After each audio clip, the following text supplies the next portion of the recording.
Mario, ¿cómo estás? Hola, buenas noches, Azul, Juan, ¿qué tal? Un saludo. Buenas noches. Buenas noches, Mario. Pues a ver, cuéntanos, porque todo lo que hemos podido escuchar últimamente hay 60,000 fallecimientos, pero creo que es muy importante entrarle a los matices, entrarle a los datos, porque por otro lado hay cosas que no se han comentado, vamos en descenso en términos de defunciones, en casos diarios, se va hacia la baja, la ocupación de camas también. Tú traes esa película, Mario, cuéntanos, ¿cómo vamos? Sí, llevamos aproximadamente 3-4 semanas ya en una etapa de descenso de la epidemia en México, ¿no? Donde estamos viendo cada vez menos casos, estamos viendo cada vez mayor capacidad hospitalaria, estamos viendo también una disminución en la positividad. Entonces son varios indicadores que apuntan hacia una menor intensidad, además de menores defunciones, por supuesto que en este caso también importan y mucho, ¿no? En el Valle de México en particular es donde también hemos visto una de las mayores recuperaciones de capacidad hospitalaria. Se han recuperado aproximadamente 2.700 camas generales desde el pico que tuvo el sistema en el 6 de junio específicamente, ¿no?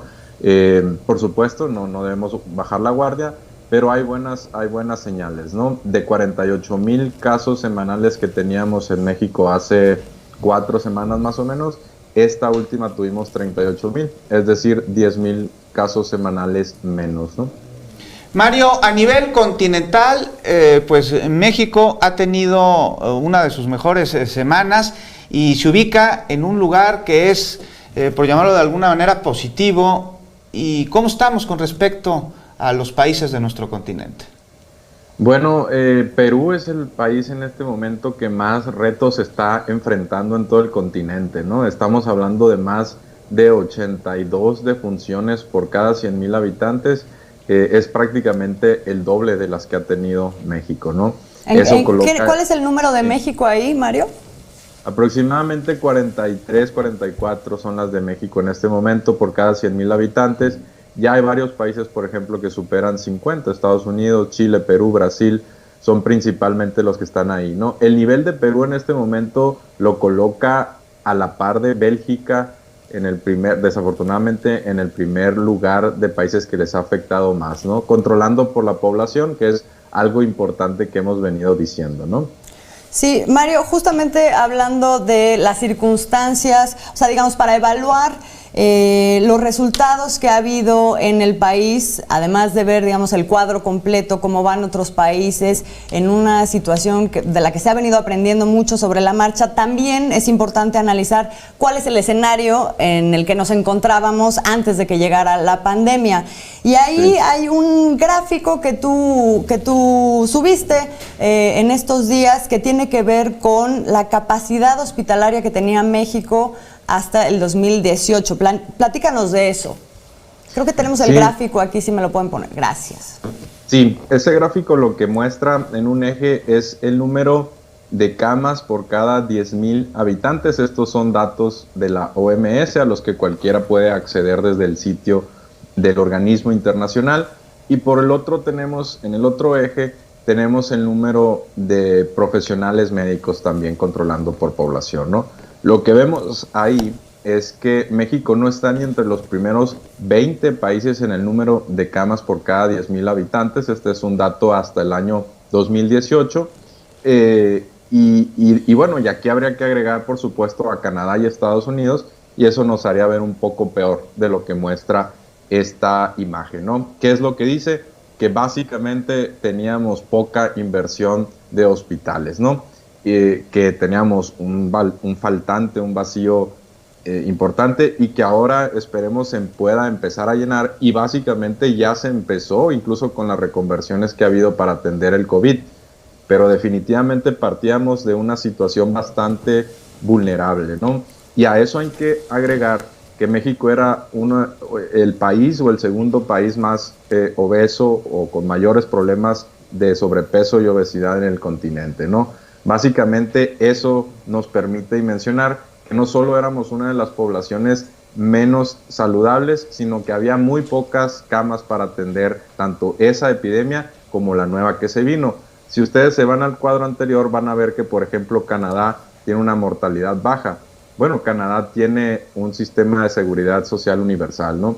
Eso es lo que también le ayudó mucho.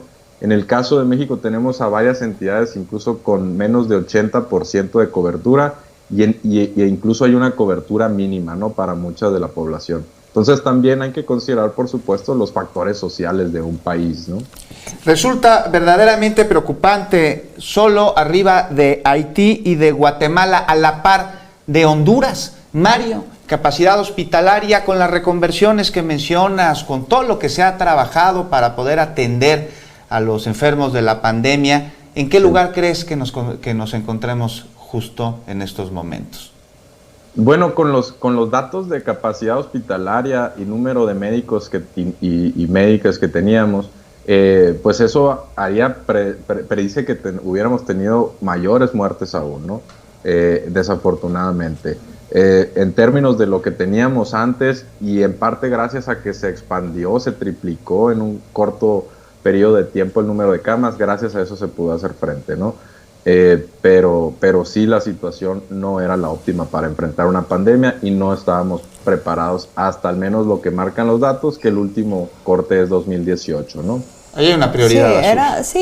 Era muy complicado, digamos, que no hubiera fallecimientos en un escenario como este, porque además no solamente estamos hablando de la cantidad de hospitales, sino dónde se ubicaban. Una de las cosas que explicaba estos días Hugo López-Gatell era precisamente que en las zonas rurales la gente se puede tardar horas en llegar a un hospital, y eso es una de las cosas que se ha intentado solventar en estas reconversiones, en esta terminación que han hecho de hospitales que habían quedado abandonados durante administraciones pasadas.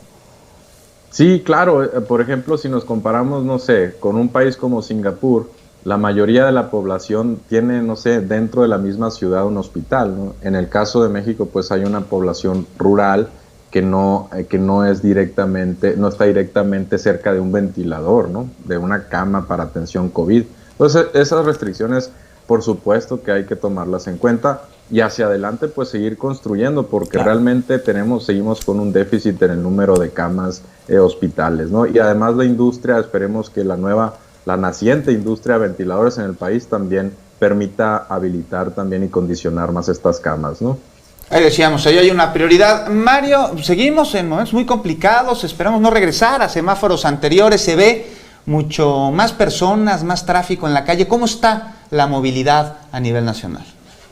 Mira, la movilidad sí ha ido aumentando. Si tú te vas a los datos de Apple o de Google, lo que muestra es que sí, los vehículos particulares sí ya están prácticamente en el nivel anterior. Sin embargo, si nos vamos, por ejemplo, a la movilidad del transporte público en la Ciudad de México, con datos del metro, con datos de las diversas líneas de Metrobús, sí vamos a ver incluso todavía una ocupación o un uso por debajo incluso del 50% de lo que venía haciendo en enero y febrero. Es particularmente en el transporte público donde sí todavía vemos una movilidad restringida, pero en el privado sí vemos incrementos, ¿no? Es importante que la gente, conforme han ido avanzando estos meses, pues la gente sabe que hay que tener reuniones donde haya pocas personas, con sana distancia. Ya hay protocolos en los trabajos, ¿no? Ya se sabe dónde hay mayor vulnerabilidad, en los restaurantes, en los bares, ¿no? Algunas cosas nos han permitido irnos adecuando e ir ajustando nuestra conducta, ¿no? Claro, no es solamente que la gente no se mueva más o menos, sino cómo lo haga, y creo que ahí pues también hemos avanzado un enorme trecho. Mario Campa, muchas gracias por estar hoy con nosotros. Gracias a ustedes y saludos a la audiencia. Buen lunes. Buen lunes y buena semana. Buena semana. Gracias, Mario.